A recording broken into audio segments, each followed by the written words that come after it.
بسم اللہ الرحمن الرحیم۔ السلام علیکم۔ آج 1 جنوری 2026 ہے، نئے سال کا پہلا دن ہے، تو سوچا کچھ اچھی خبریں بھی ہونی چاہیے، امید افزا خبریں بھی ہونی چاہیے جو آپ سے شیئر کریں۔ اب جو لوگ اس وقت پریشان ہیں مہنگائی کی وجہ سے، غربت، بے روزگاری کی وجہ سے، ظاہر ہے کہ ان کے لیے کچھ چھوٹی سی اچھی خبر بھی آئے تو وہ خوشخبری سے کم تو نہیں ہے۔ اسی طرح سے اب پیٹرولیم مصنوعات کی قیمتوں میں کمی ہوئی ہے کیونکہ عالمی مارکیٹ میں یہ کم ہوئی ہیں۔ اب اللہ کرے کہ عالمی مارکیٹ میں کم ہی رہیں قیمتیں، کیونکہ یہاں تو آپ جانتے ہیں کہ 100 روپیہ تو تقریباً ٹیکس ہی لیا جا رہا ہے، یہ لیوی لی جا رہی ہے پیٹرول پر۔ نئے سال کا بڑا تحفہ یہ قرار دیا جا رہا ہے کہ جی پیٹرولیم مصنوعات کی قیمتوں میں 10 روپے 28 پیسے فی لیٹر کمی کر دی گئی ہے، اور اس کے بعد یہ خبر بھی ساتھ ہے کہ جی ہائی سپیڈ ڈیزل کی قیمت میں بھی فی لیٹر 8 روپے 57 پیسے کی کمی کی گئی ہے، اور اب پیٹرول کی نئی قیمت 253 روپے 17 پیسے ہو گئی ہے، جبکہ ڈیزل کا نیا ریٹ 257 روپے 8 پیسے ہو جائے گا۔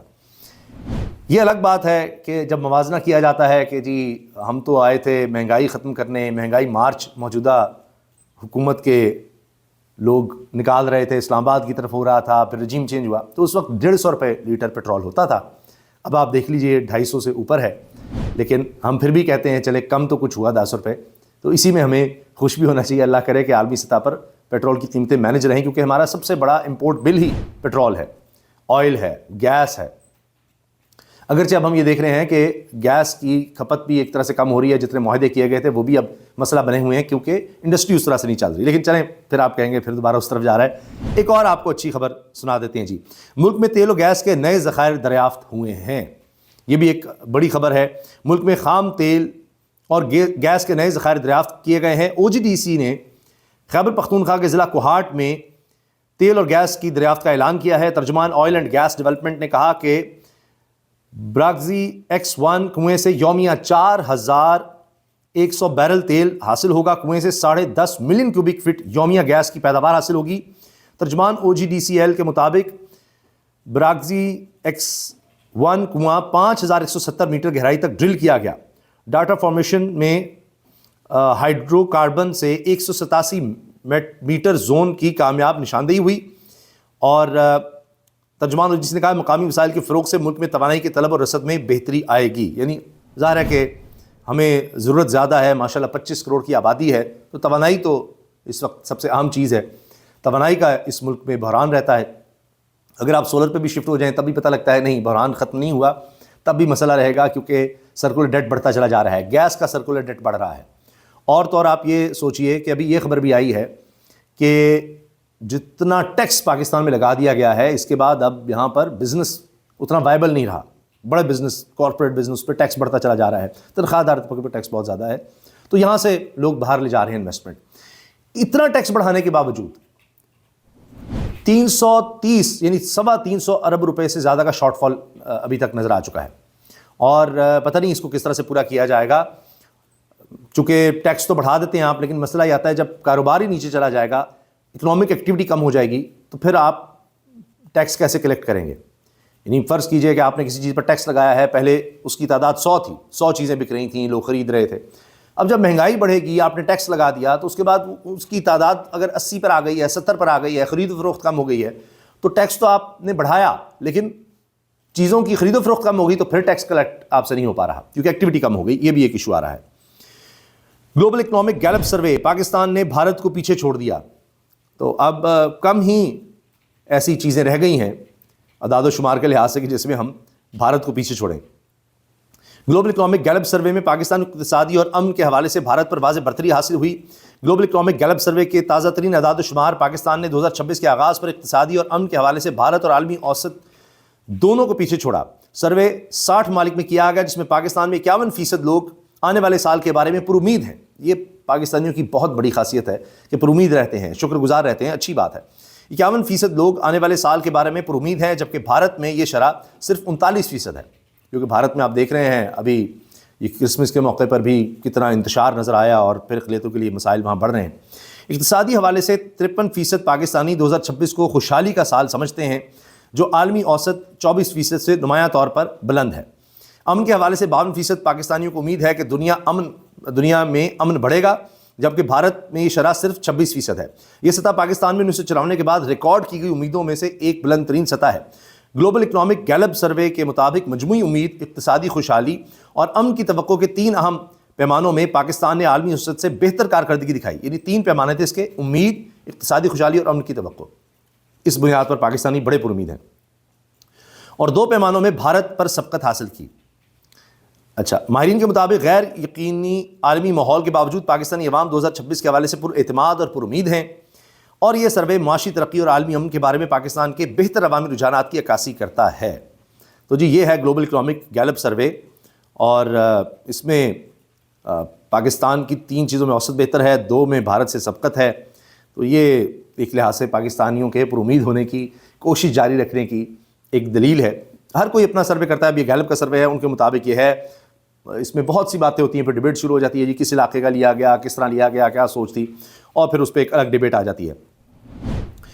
اچھا، جب یہ کہا جاتا ہے کہ 2025 کس کا سال رہا سیاسی طور پر، تو مجھے بتانے کی ضرورت نہیں ہے سیاست میں سب سے زیادہ کون ڈسکس ہوا، کس کی بات ہوئی، اور 2026 میں کیا ہوگا.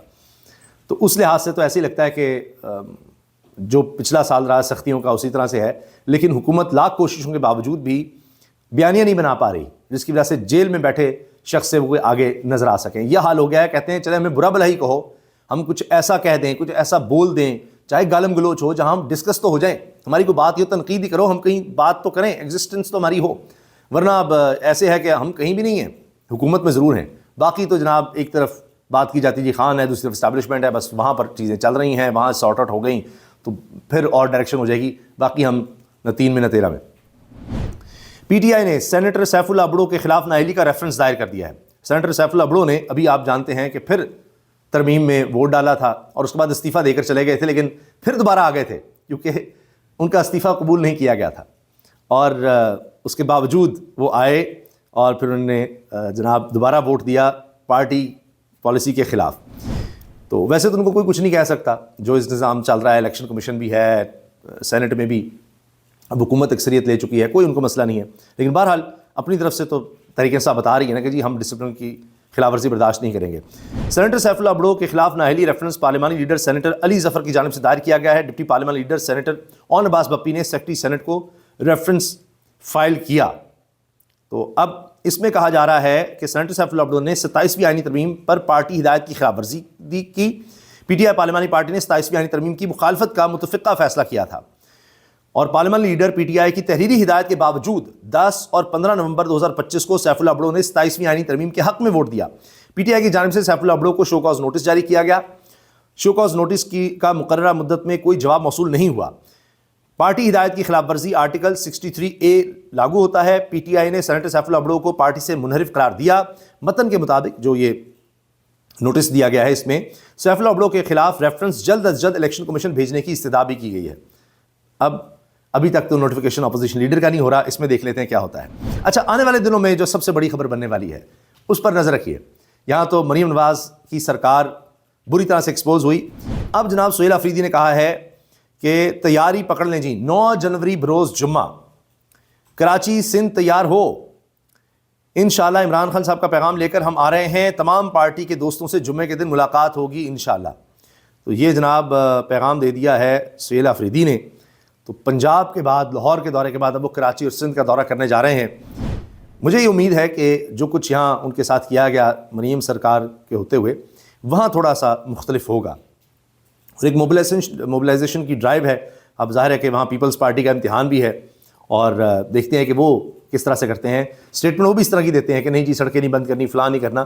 لیکن مجھے امید ہے کہ نسبتاً پنجاب کی نسبت لاہور کی نسبت ان کو سندھ میں شاید تھوڑی زیادہ آزادی مل سکے گی، کیونکہ جتنی قدغنیں لگائیں گے وہ الٹی پڑتی ہیں. ایک اور جناب ڈاکٹر صاحبہ معمر خاتون کینسر سروائیور، وہ ہتھیار نہیں ڈال رہی، پیچھے نہیں ہٹ رہی. میاں صاحب کے لیے مشکلات انہوں نے کھڑی کر رکھی ہیں. وہ بھی جب تک خبروں میں آئے گی بات کہ جی یہ چیلنج کر دیا، یہ کر دیا، وہ کر دیا، تو تب تک میاں صاحب کے لیے شرمندگی رہے گی. تحریک انصاف کی معمر خاتون رہنما ڈاکٹر یاسمین راشد کا NA 130 لاہور الیکشن ٹریبونل کے فیصلے کے خلاف اعلیٰ عدالت سے رجوع کا فیصلہ. Election tribunal Lahore justice retired Rana Zahid نے تکنیکی بنیادوں پر ڈاکٹر یاسمین راشد کی انتخابی عزتداری پر اعتراض لگا کر مسترد کی تھی. پٹیشن پر دستخط نہیں، یہ ایک اعتراض لگایا تھا. کاؤنٹنگ نہیں کی، فارم 45 بھی نہیں دیکھے. کہا جی پٹیشن پر جیل میں قید خاتون کے دستخط نہیں، بر وقت دائر نہیں ہوئی. جس پر نواز شریف کا نوٹیفیکیشن برقرار رہا کہ جی نواز شریف ہی ہیں. یہ وہ حلقہ ہے جس کے بارے میں بھی اعزاز سعید صاحب نے بھی کہا کہ جہاں پر پریزائڈنگ آفیسر ہی رات کے بدل دیا گیا تھا, اس کی طبیعت اچانک خراب ہو گئی تھی, اور پھر دوسرا آیا اور اس کے بعد پھر نئے فارم آ گئے تھے, اور صبح تک میاں صاحب ونر ڈکلیئر ہو گئے, ورنہ وہ اپنے آفس کی لائٹیں بجھا کر مایوس ہو کر نکل گئے تھے. دفتر ہی بند کر دیا گیا تھا ان کا مال ٹاؤن کا, کیونکہ وہاں ساتھ ساتھ فارم 45 کا اپنے کارکن اور وہاں پر جتنے بھی ان کے پولنگ ایجنٹ ہوتے ہیں وہ بتا رہے ہوتے ہیں. اور ویڈیو میں نے خود دیکھی ہے, اس وقت بڑی وائرل ہوئی تھی کہ بیٹھے ہوئے ہیں اور منہ لٹکے ہوئے ہیں سب کے, برا حال. ان میں میاں صاحب بھی تھے, دیگر لیڈرز بھی تھے. پھر جناب صبح سحری کے وقت تک گیم اور ہو گئی, اور آگے آ کے کہا جی میں شہباز شریف کہتا ہوں مل کر جناب گورنمنٹ بنا لیں. یہ اس ملک کے ساتھ ہوا ہے. اجازت دیجیے, اللہ حافظ.